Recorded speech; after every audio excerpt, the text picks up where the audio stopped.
Hello, welcome to the showcase. My name's Shaun Martin, and I've got 45 years in the field of entertainment experience. I'm here to share with you some of the greatest talents and experience in Clubland by learning from each other. Please, would you subscribe to my channel to enable me to produce great content like we have here. Now, today's guest, episode 16. Everybody knows this man, and I mean everybody.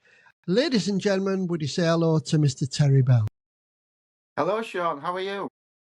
Fantastic, and fantastic to have you on here. Thank you for inviting me, sir. It's a pleasure to do it. Thank you. Well, it is. And what I'd like to talk about, Terry, is first of all, I know we're kind of like middle-aged, both of us, but I'd like to go back to the earlier days. Now, when I first started off in Clubland, Terry, you needed dots and all the rest of it, and there was no such thing. The good old days. The good old days, Terry. You needed dots. There was no backing tracks or anything like that available. And you was a maestro on the keyboard. You used to, well, just first of all, tell us which clubs you used to be resident at. Well, I've been in quite a lot of clubs over the years. I've been doing it a long time. My first club was Fenner's Club when I was about 16 years old. But my first job was before that. It was at Marlborough Hotel when I was 15, doing background music when I was all that having the nosh on a Saturday night. Then I went to Fenner's Club, and then from there I moved to various clubs in Hull area. But my longest time was at Heslex Servicemen's Club, and I had two really long stints there, totaling about 25 years altogether in total. So a long time being resident keyboard player in the clubs. Yeah. Well, I think I first met you at Ezel, Terry, because I was a git vocal, and you had a bloody amazing band. You know, I was playing guitar and singing, and I got lost with the feel. It was fantastic. Oh, you're very kind. Nothing better, Terry, than playing with live musicians or a real professional and puts their own feel into the song, you know? Absolutely enjoyable. And at them days, the clubs was packed. You had to be in by 6:30. It was amazing times, Shaun. Amazing times. And especially like clubs like, say, Heslex, which was one of the top clubs in its time, and used to get some fantastic acts like yourself and quality acts who really knew the business, knew how to entertain an audience, not just sing, but entertain an audience, which is a bit of a different thing. It's not just about singing, it's entertaining and getting the crowd on your side, which is a massive part of it. And I used to love backing all the singers. They come and meet all the different singers every time. You don't know what song you're going to be playing until they get there on the night, playing different music, off the cuff. It's fantastic. Fantastic times. I know. And I kind of like did the clubs at first, and then I jet setted off with Helen from the Garnett family. We got together and we went off to do some work in Tenby, and then we went to France and all over the place. And then I got with my wife, Deborah Mins, and we had... Debbie, and we had our trio, and we was jet setting off to Germany and all over the place. And then, you know, you were still doing your thing. But Terry, you went on to be keyboard MD for Ken Dodd, yeah? Well, kind of, yeah. I was, there's a guy called Nigel Hogg. He actually was Ken's MD. And I met him back in, I can't remember when it was now, about 15 years ago. His partner was singing at the Hesel Club where I was working at the time. We got chatting and we swapped numbers. And then he rang me once and said, "Oh, can I step in one night?" Because he couldn't do a show for Ken. So I did that one show with him as like a dep, just as a one-off. And then that led to me doing quite a lot of other ones. And then in the end, Nigel was really busy. So in the end, I was filling in for him loads of times. So I probably did as many shows with Ken as what as what Nigel did. And I actually did Ken's last show in 2017 in Liverpool. So that was a hell of an experience, I tell you. What was it like, Terry, being with Ken Dodd? Because he never come off stage, did he? Tell me about it. Tell me about it. Tell me about it. His shows, his shows lasted at least 5 hours. My God, you money value for money. He said to get value for money we can. In fact, the latest I ever did with him, he finished at 1:45 in the morning. That's unbelievable, isn't it? Quarter to two in the mornings. Unbelievable. Well, the funny thing about working with Ken was I was part of his orchestra or his band were called the Notty Ash Philharmonic Orchestra. So I was part of the Notty Ash Philharmonic Orchestra. But the funny thing is, there was only two of us. There was just me on keys, playing bass pedals as well, and drums. And we were the Notty Ash Philharmonic Orchestra. Oh, was you a Diddy Fantastic. man then? Not really, but not as far as I know. And Dickie Mint when he did his Dickie Mint routine, that was the funniest thing I've ever seen. And I've saw it hundreds of times, and I still laughed every time. It was just so funny. So funny. Fantastic, fantastic, fantastic experience working with somebody who was not only so well known as him, but it was just such a lovely guy as well. It was down to earth. It was a lovely guy. It was funny off stage and on stage. A wonderful man. And sadly missed by a lot of people. Absolutely. Never been anyone like him again. It was a one-off. It's a sad Amazing. loss. Sad loss. Yeah. But amazing. You've, like me, you've had a fantastic career in this business. You've been all over the place. You've met so many people, so many famous people. How do you judge your talent to sell? Like, what's the best moment you've ever had? Was it working with Ken? Obviously, that's going to be very high up because that was a hell of an experience and an honour to work with someone like Ken. I think I also really enjoyed, obviously, doing what I do now, which is something else we can talk about in a minute, the tribute shows I'm doing. But I also really enjoyed all the times I had in the clubs. I really enjoyed that. But another show what I did, what really comes to mind that I really was fantastic night was I was in the band for Norman Collier's night of remembrance after he died at Hull New Theatre. And I was asked to put a band together to back the show. And that was a fantastic evening of all the old comics from yesteryear. It was absolutely fantastic. And that was another one that really sticks in my mind. Amongst loads of other things, it's hard to pick really because there's that many things I've done over the years, And fantastic times. I would say you're probably one of the busiest musicians in the business at the moment. You're in demand. I don't know.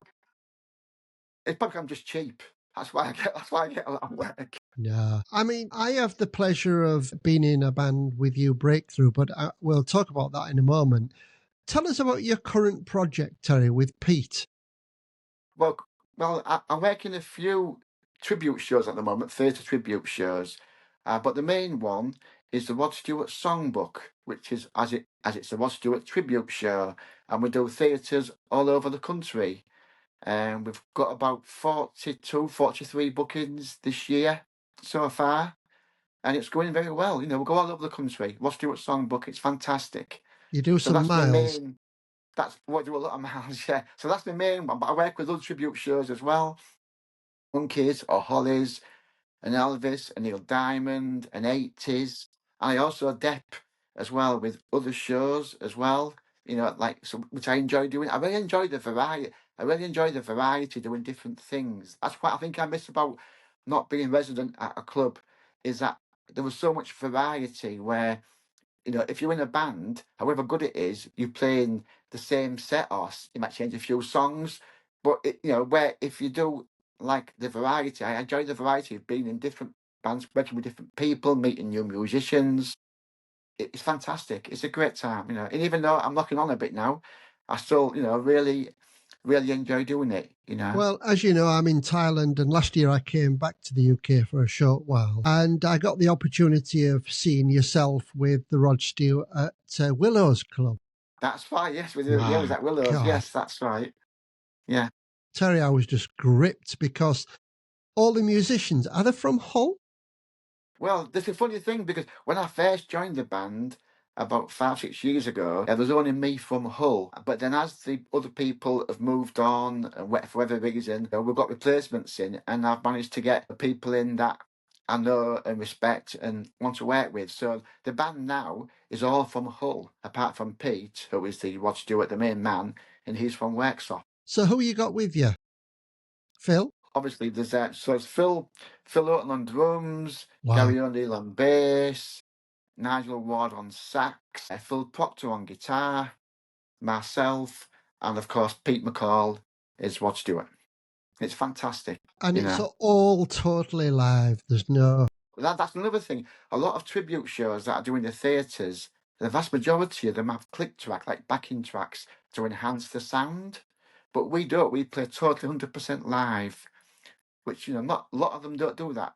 But that gets you got more freedom when you're live. You're not tied to a format, and it's just got a better feel to it, I think, when it's live. Do you have to carry your own PA around, or do you always use the venues? Well, because we're doing with theatres, a lot of them already have a PA with a sound engineer. But if they don't, then we do have a sound engineer called Dan, who does a great job for us. He brings a PA and does all the sound engineering for us. Yes, so it's all done properly. So it's fantastic. It is fantastic. Have you got any gigs in Hull that we can tell the viewers to go watch? Yes, we're at Cottingham Civic Hall in middle of March. I think it's about I can't remember if it's the 15th or 16th. I can't remember the exact date. Go see them. Yeah. So, but if you go to our website or our Facebook page, RodStewartSongbook.com, and we've got a Facebook page, Rod Stewart Songbook Tribute Show. All the dates and venues are on there. I'll put them on here when I edit the video, Terry.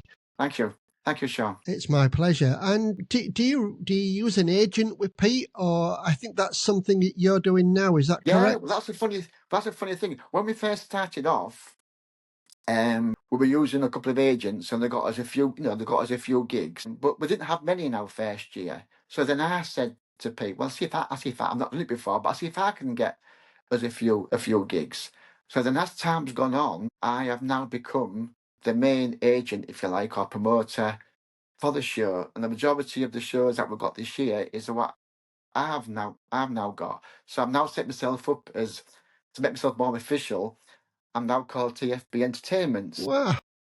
So I'm also doing that now as well. And I'm also taking on some other shows, just a few other select shows, to try and help promote them as well. So it's all go at the moment. My God, Terry Bell Entertainment.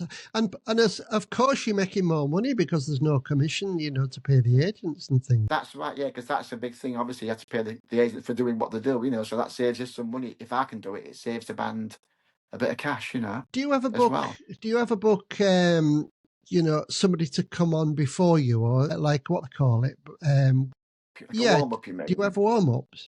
We don't at the moment. No, we're just because when we do theatres, it's generally most theatre shows, unless it's someone like a big act, might have a warm-up. But we just most tributes don't have a warm-up. They just do 2 sets, maybe 50 minutes or an hour each set. And it's generally, most tribute shows don't have a warm up. No, we just do it ourselves. We just do the whole night, apart from the interval, obviously. Yeah. In the middle, Because Rick's doing the.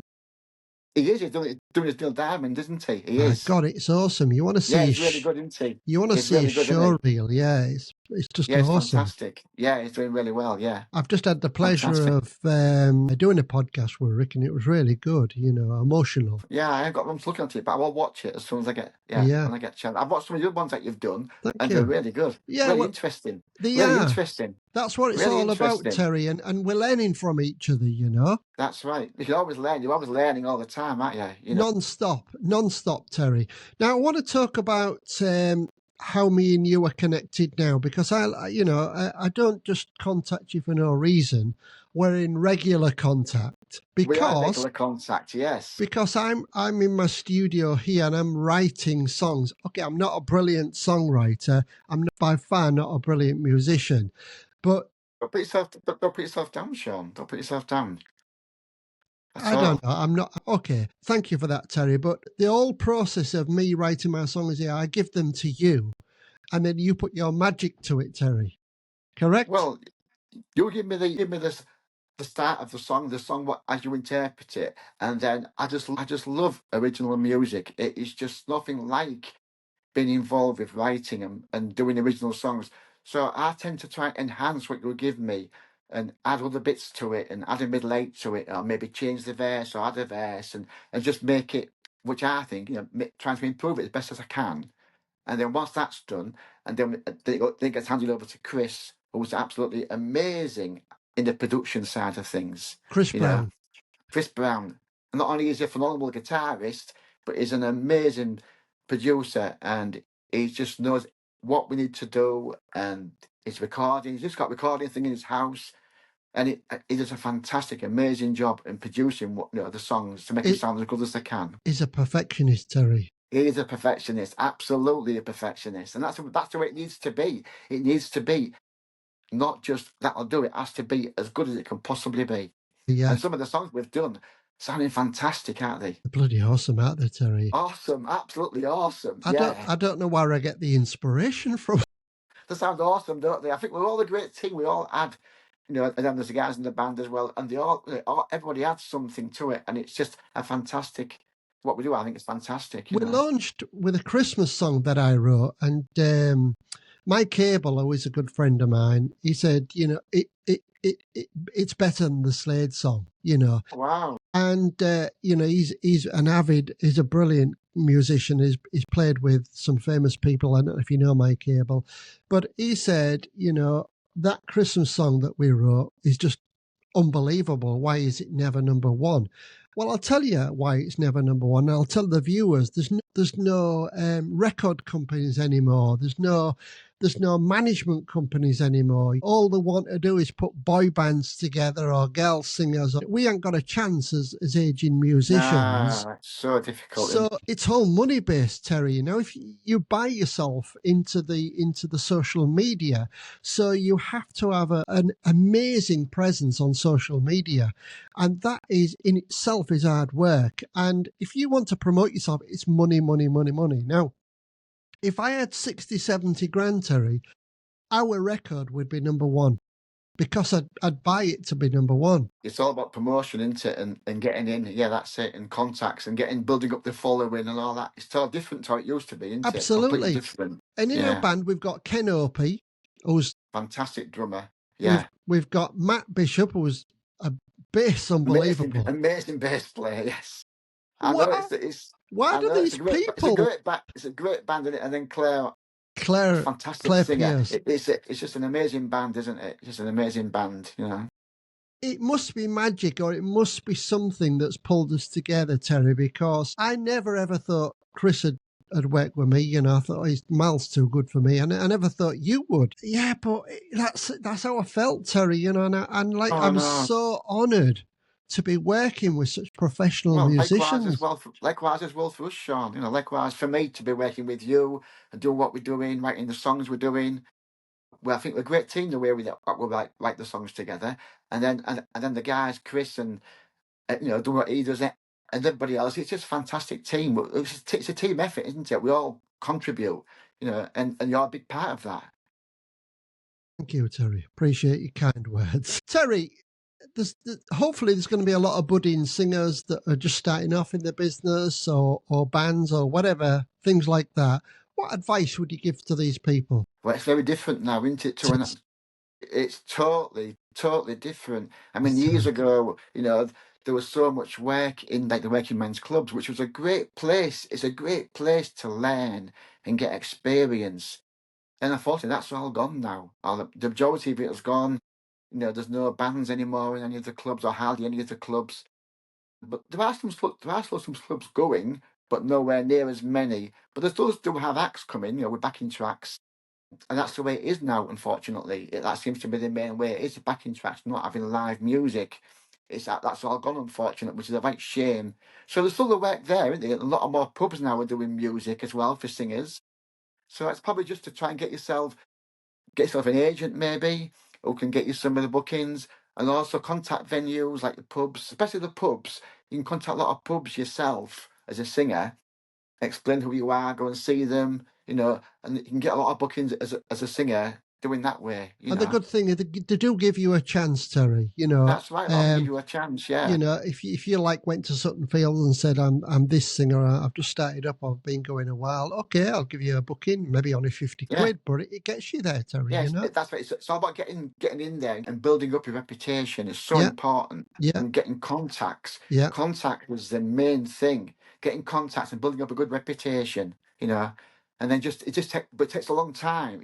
What Stewart band that I'm in, we've been going 5 or 6 years now, and it's took that long to get where we are today.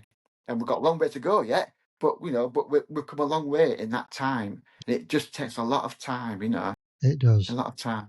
But it's great. It's what a fantastic business to be in. Because I've always worked full time up until I took early retirement 12 years ago, nearly now. But I would never want to retire from music, because it's not just a job. It's something that's a passion. It's something that I love to do, and I just can't imagine not being involved in music. It's just what I do. Do you get time to be with your girlfriend much or not? Yeah, I do. Yeah, I do spend some time. Yes, and my family as well, of course. Yeah, of course. Yeah. To be fair, I'm not as busy as I used to be, because years ago there was a lot more work than there is now. But I still get a lot of work. But years ago there was ridiculous amounts of work. When Clubland was thriving. Obviously that's not the same now, but I'm still doing all right. But so it's fantastic. Yeah, I'm just pleased. I'm just honoured and pleased to be able to still do it at my age. Yes. Which is fantastic. Yeah, it is. It's great. Fantastic news. Well, we'll try and get Pete on here, because I'm sure the audience will absolutely love Pete. Oh, I'm sure. Well, yeah, I'll have a word with him and get him to get on. That'd be a great interview to get Pete involved. Yeah, that's what Stuart. And I've got some awesome people coming up, so sounds as though you have. Yeah, you've come on so good. This podcast you're doing, fantastic. Shaun. Thank you, Terry. It's really kind. And it's a pleasure to be part of it. Thank you for inviting me to be a small part of your growing empire. Well, thank you, Terry. I'm the one supposed to be praising you. but it's good. It's good. I like it. So Terry, I'd like to say absolutely fantastic. I've really enjoyed this chat. We're still in contact quite a lot, so that's good. Of course, yes. And I wish you every success for 2025. Now we've got Trump here. Thank you very much. And look after yourself, Terry. And you too, Shaun, as well. Let's have another chat soon. I hope so. Thank you very much, Shaun. Thanks, Terry. Thank you. Mate. Thank Bye. you. Right.